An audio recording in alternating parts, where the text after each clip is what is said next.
बलांगीर जिल्ला रे लगाण वर्षा जोगुन एक प्रकार बन्या परिस्थिति सृष्टि होईछि। जिल्लार ग्रामांचल सहरांचल रे विभिन्न स्थान जलमग्न होईछि। लोकंक घरे पानी पसिछि, जहा फଳରେ सेमाने नाही नथिबा असुविधार सम्मुखीन हेउछन्ति।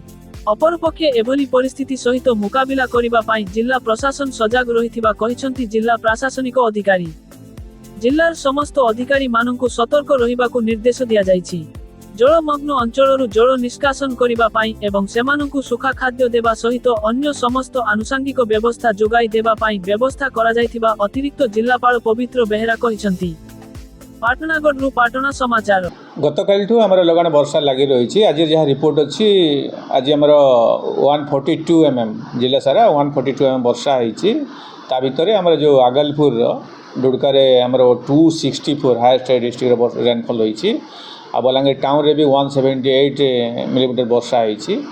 आकु दृष्टि आगे रखिकी आम सब ऑल जिला जी तहसीलदार वीडियो मैंने भी अच्छा समस्त आम सतर्क आगे भी कर भी सतर्क होती फील्ड भी अच्छा।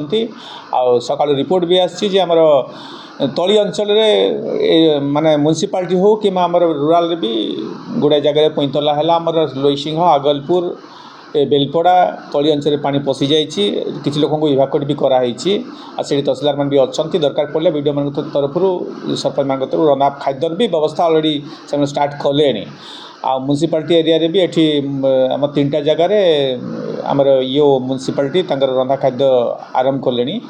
तेणु समस्ते सतर्क होगी अच्छा।